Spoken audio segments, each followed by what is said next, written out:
Hello everyone. So today in this video we are going to continue our previous topic, the straight line in 3D. Okay.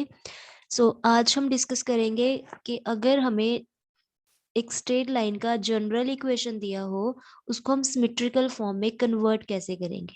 ठीक है, general equation से symmetrical form में कैसे convert करेंगे या हम बोल सकते हैं अनसिमेट्रिकल फॉर्म. मैंने बताया था जनरल फॉर्म को आप अनसिमेट्रिकल फॉर्म भी बोल सकते हो.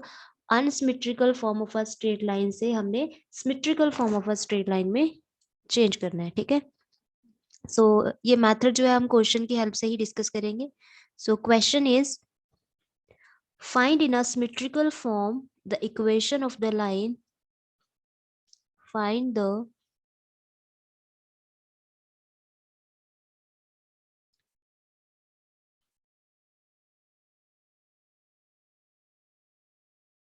symmetrical form of the straight line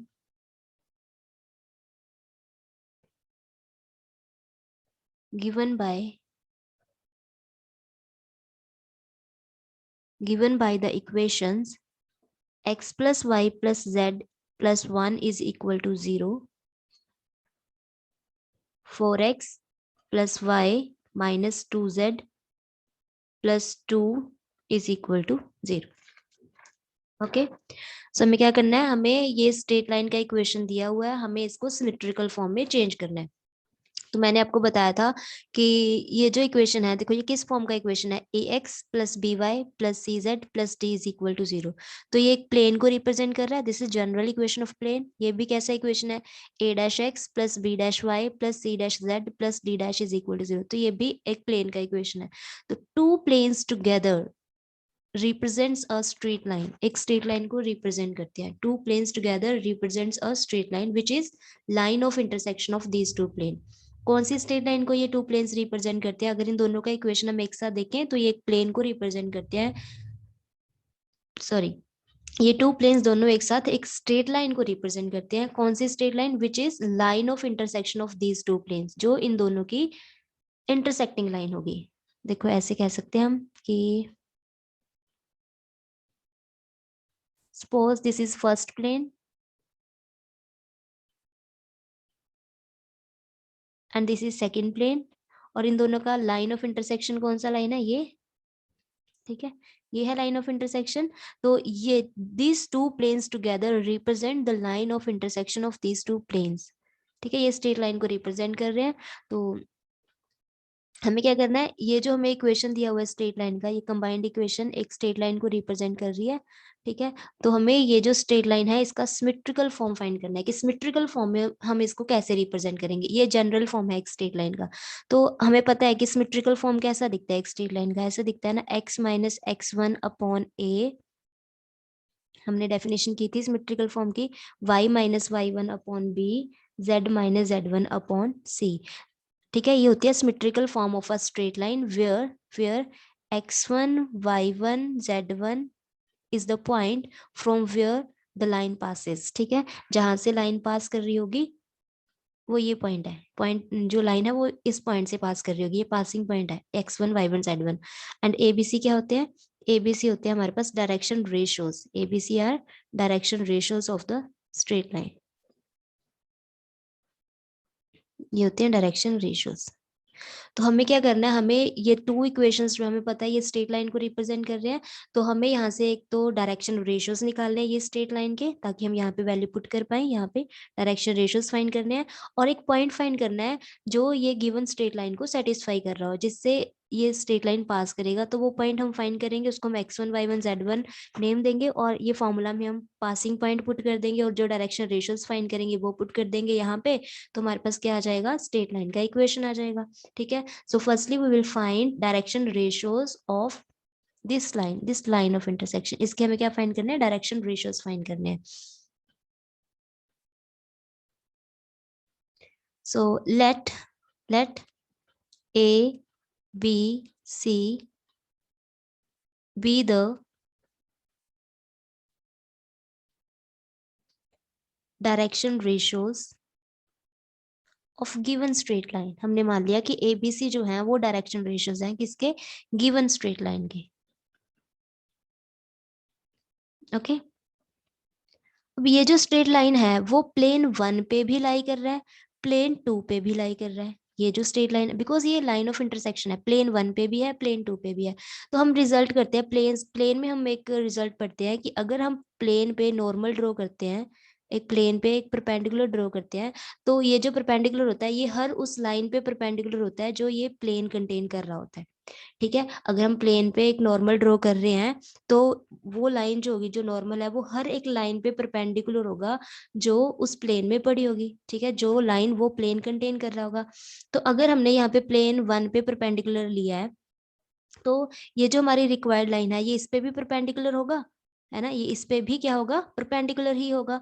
ठीक है, अगर हम यहाँ पे सिमिलरली प्लेन 2 पे परपेंडिकुलर ड्रॉ करते हैं, तो ये भी हर उस लाइन पे परपेंडिकुलर होगा, नॉर्मल होगा, जो जो ये प्लेन कंटेन कर रहा होगा। अब ये जो लाइन है, रिक्वायर्ड लाइन, ये लाइन ऑफ इंटरसेक्शन जो हम फाइंड कर रहे हैं इन दो प्लेन्स का, ठीक है, ये दोनों नॉर्मल जो है, प्लेन 1 पे जो नॉर्मल है वो इस लाइन पे भी नॉर्मल होगा, प्लेन 2 पे जो नॉर्मल है वो इस लाइन पे भी नॉर्मल होगा, बिकॉज ये लाइन को दोनों ही प्लेन्स कंटेन कर रहे हैं।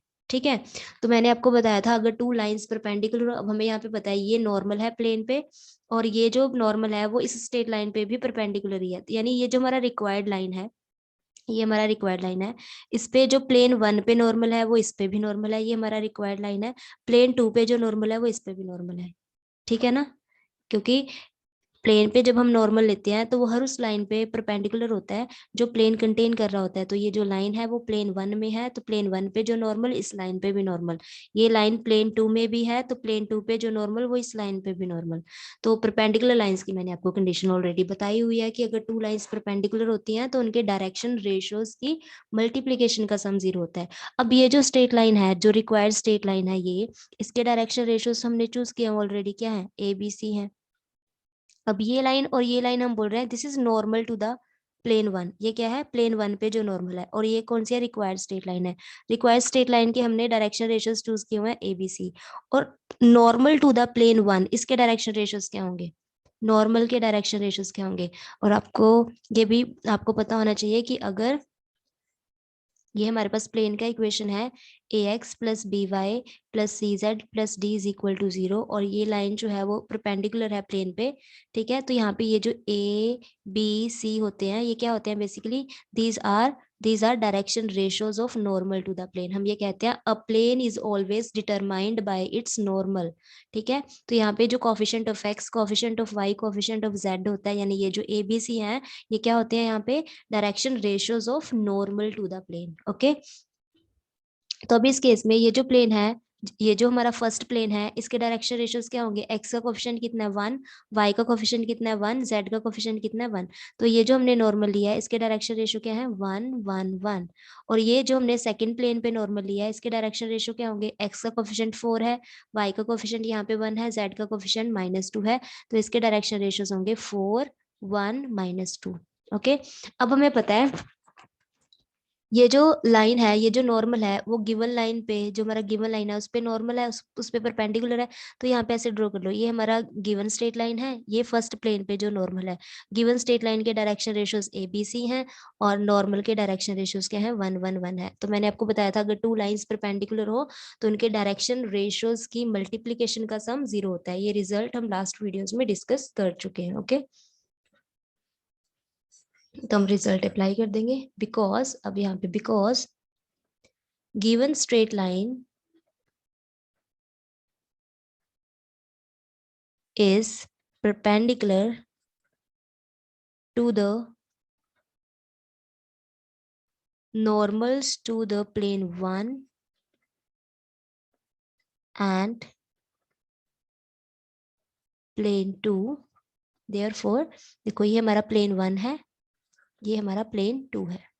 ठीक है, तो जो given straight line है उसके डायरेक्शन रेशियोज क्या है, ABC है, प्लेन 1 पे जो नॉर्मल है उसके डायरेक्शन रेशियोज 1 1 1 है, because this line is perpendicular to this line, तो इनके डायरेक्शन रेशियोज की मल्टीप्लीकेशन का सम 0 है। कैसे करते हैं हम, ए को मल्टीप्लाई करना है 1 से, सेकंड को सेकंड डायरेक्शन रेशियो से, थर्ड को थर्ड से, ऐसे ही करते हैं।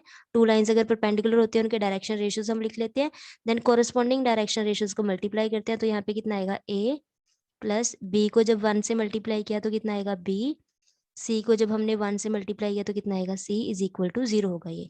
सिमिलरली ये हमारा मान लो गिवन स्ट्रेट लाइन है ए बी सी, ये वाला, और सेकंड प्लेन पे जो नॉर्मल है वो इस लाइन पे भी नॉर्मल होगा। ये सेकंड प्लेन पे जो नॉर्मल लिया है इसके डायरेक्शन रेशियोज क्या है, 4 1 -2, because this two lines are perpendicular, तो इनके डायरेक्शन रेशियोज की मल्टीप्लीकेशन का सम भी 0 होगा। तो 4 को हमने ए से मल्टीप्लाई किया तो यहाँ पे कितना आएगा, 4a, ओके। एंड 1 को हमने b से मल्टीप्लाई किया तो कितना आएगा, b। एंड -2 को हमने c से मल्टीप्लाई किया तो यहाँ पे कितना आएगा, -2c इज इक्वल टू 0। ठीक है, तो अब हमें क्या करना है, ये दो इक्वेशंस जो हमारे पास आई हैं इनको सॉल्व करना है और यहाँ से ए बी सी की वैल्यूज निकालनी है। तो ये ए बी सी की वैल्यूज कैसे आएंगी, ये देखो, इसको क्रॉस रेशियो की हेल्प से सॉल्व करेंगे। ए अपॉन बी का वैल्यू यहाँ से आएगा बी अपॉन सी अपॉन, 3 अननोन्स है ना, यहाँ पे 3 अननोन्स हैं और हमें इनकी वैल्यूज चाहिए। तो इसके लिए हम फॉर्मूला यूज करेंगे, क्रॉस रेशियो की हेल्प से हम इसको सॉल्व कर लेंगे।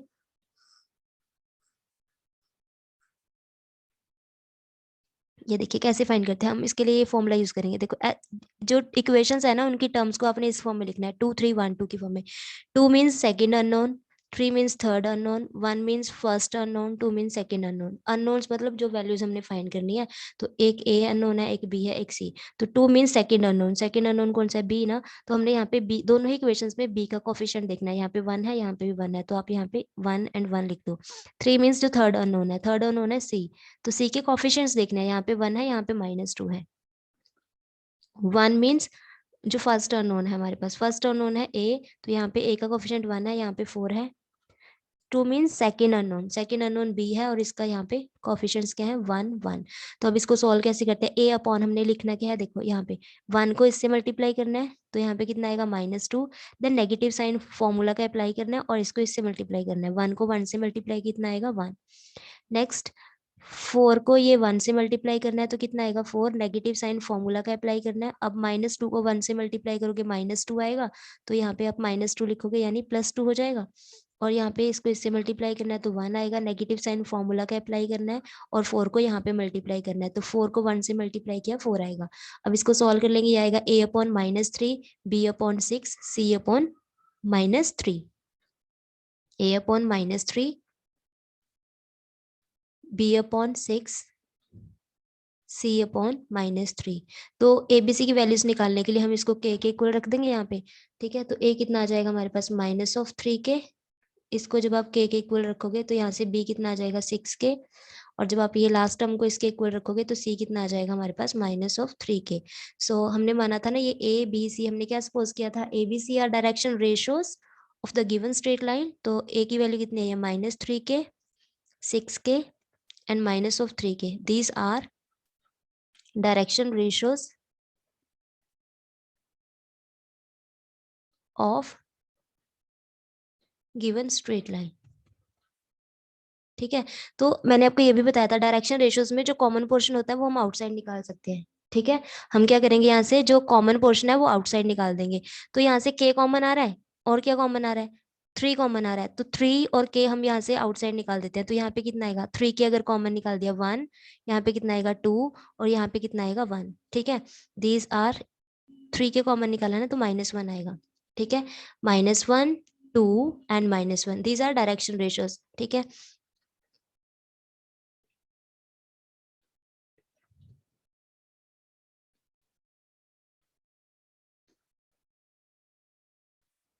और आप हम अगर ये डायरेक्शन रेशियोज है ना तो इसको नेगेटिव से मल्टीप्लाई भी कर सकते हैं। तो हम ये भी कह सकते हैं कि ये होंगे इसके डायरेक्शन रेशियो, अगर नेगेटिव साइन से मल्टीप्लाई कर देते हैं कोई प्रॉब्लम नहीं, आप ये भी चूज कर सकते हो, ये भी चूज कर सकते हो। ठीक है, ये रिजल्ट का यूज कर सकते हैं कि अगर A B C direction ratios होते हैं एक स्ट्रेट लाइन के, तो के ए के बी के सी, मतलब एक एक सेम नंबर से तीनों को मल्टीप्लाई कर दो तो वो भी डायरेक्शन रेशियो रहते हैं। तो अगर ये डायरेक्शन रेशियोज है, अगर हमने इसको के मैंने हमने यहाँ पे मान लो -1 चूज कर लिया तो -1 से मल्टीप्लाई कर दिया इसको, तो ये भी डायरेक्शन रेशियो होंगे। तो कुछ बुक्स में ऐसे होता है कि आंसर ये डायरेक्शन रेशियोज के साथ गिवन होगा, कुछ बुक्स में ये ले लेते हैं, तो इसमें कंफ्यूज नहीं होना है, दोनों ही करेक्ट है। ठीक है, सो डायरेक्शन रेशियोज हमने फाइंड कर लिया स्ट्रेट लाइन के, वो क्या आ रहे हैं 1 -2 1, यानी ए हमने 1 पुट करना है, बी जो होगा वो -2 लेंगे, सी क्या लेंगे हम 1 लेंगे। दीज आर डायरेक्शन रेशियोज, ये बताई थी ना सिमेट्रिकल फॉर्म ये होती है। तो ए बी सी यहाँ की वैल्यूज मिल गई हैं। अब हमें क्या फाइंड करना है, पासिंग पॉइंट, एक ऐसा पॉइंट फाइंड करना है जिसको ये स्ट्रेट लाइन सेटिस्फाई कर रहा हो, है ना। ये जो पॉइंट होगा यहाँ पे जो पॉइंट होगा वो प्लेन 1 पे भी लाई करता होगा, प्लेन 2 पे भी लाई करता होगा, पॉइंट ऑफ इंटरसेक्शन दोनों का, है ना। इस ये जो स्ट्रेट लाइन जो भी पॉइंट से पास करेगी, ये कैसे पॉइंट्स होंगे, जो प्लेन 1 पे भी लाई कर रहे हैं, प्लेन 2 पे भी लाई कर रहे हैं, क्योंकि ये लाइन ऑफ इंटरसेक्शन है ना। तो अब ये पॉइंट कैसे फाइंड करते हैं, इसको फाइंड करने का सबसे ईजी मेथड यही है कि ये जो 3 वेरिएबल्स है ना गिवन प्लेन्स में एक्स वाई जेड, इनमें से किसी भी एक वेरिएबल को आप अपनी मर्जी से कुछ भी वैल्यू पुट कर सकते हो, किसी भी एक वेरिएबल को अपनी मर्जी से कोई भी वैल्यू आप फिक्स कर दो। तो मैं यहाँ पे क्या कर रही हूँ, z को 0 पुट कर रही हूँ, ठीक है। Take z is equal to 0, ठीक है। सो अब हमने क्या फाइंड करना है, पॉइंट फाइंड करना है, पॉइंट फाइंड करना है गिवन लाइन पे। To find point, one point on given line, ठीक है। अब पॉइंट फाइंड करना है, तो इसके लिए हम क्या करेंगे, हम पुट कर देंगे, हम z को 0, आप किसी भी एक वेरिएबल को कोई भी वैल्यू दे सकते हो, ठीक है। तो z सबसे इजीएस्ट पॉइंट है जो हम पुट कर सकते हैं। Put z is equal to 0 in given straight line, in given straight line. तो गिवन स्ट्रेट लाइन क्या है, हमें पता है कि ये टू प्लेन्स जो हैं, ये जो टू प्लेन्स हैं, these two planes together represents a straight line ना। तो एक्चुअल में हमें यहाँ पे इस प्लेन में भी और यहाँ पे भी z को 0 पुट करना है। तो यहाँ से इक्वेशन क्या आ जाएगी, x plus Y plus 1 is equal to 0। यहाँ पे अगर z को पुट कर दिया तो क्या आएगा, 4x plus Y plus 2 is equal to 0, ये आएगी स्ट्रेट लाइन, ओके। तो अब हम इनको सॉल्व करके x और y की वैल्यू निकाल लेंगे। इनको सॉल्व करना है, x एंड y की वैल्यू निकालनी है। तो सॉल्व कैसे कर लेते हैं, यहाँ पे y का कोफिशिएंट तो सेम दिखाई दे ही रहा है हमें, इनको सब्ट्रैक्ट कर दें डायरेक्ट। सब्ट्रैक्ट करोगे तो ये कैंसिल आउट हो जाएगा, और यहाँ पे कितना आएगा, -3x, और यहाँ पे कितना आएगा, -1, है ना। तो x की वैल्यू कितनी आ जाएगी, what is the value of x, x आ जाएगा हमारे पास 1/3। x कितना आ जाएगा यहाँ पे, 1/3। और ये x की वैल्यू इन दोनों में से किसी भी एक इक्वेशन में पुट कर देते हैं, मान लो इसमें कर देते हैं, ठीक है।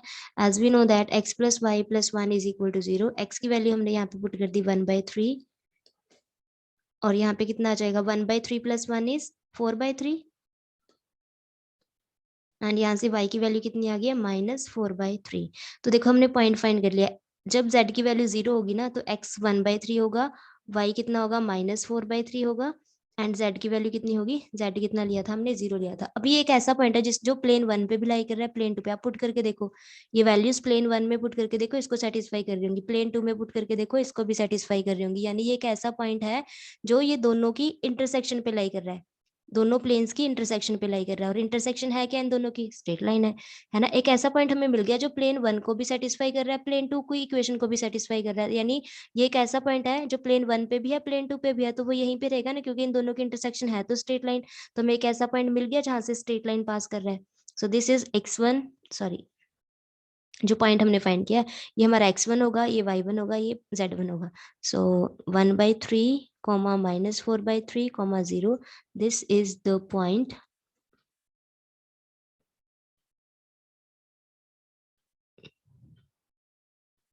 lies on given straight line। तो हमें पासिंग पॉइंट भी मिल गया है, डायरेक्शन रेशियो हम ऑलरेडी निकाल चुके हैं, 1 -2 1 ये, और पासिंग पॉइंट हमारे पास आ गया 1/3 -4/3 एंड 0। तो अब हम यहाँ से सिमेट्रिकल फॉर्म इजीली फाइंड कर सकते हैं। So therefore symmetrical form of the given straight line is, क्या होती है सिमेट्रिकल फॉर्म, कैसे लिखते हैं, x माइनस x1, x1 की वैल्यू हमने कितनी फाइंड किया, -1/3, है ना। जस्ट वेट, हमने फाइंड किया 1/3, ओके ओके ओके ओके, -1/3 आएगा। यहाँ पे इसको जब हम सब्ट्रैक्ट कर रहे हैं तो -1 यहाँ पे है ना, यहाँ पे लेफ्ट हैंड साइड पे है, जब हम राइट हैंड साइड पे इसको लेके गए हैं तो यहाँ पे प्लस आएगा, है ना। इसको सॉल्व कर रहे हो तो यहाँ -1 है, राइट हैंड साइड पे जाओगे तो +1 आएगा, तो x की वैल्यू कितनी आएगी, -1/3। तो यहाँ पे वैल्यूज चेंज होगी, अगर x -1/3 है तो यहाँ पे कितना आएगा, 2/3, तो y की वैल्यू कितनी आएगी, -2/3, -2/3।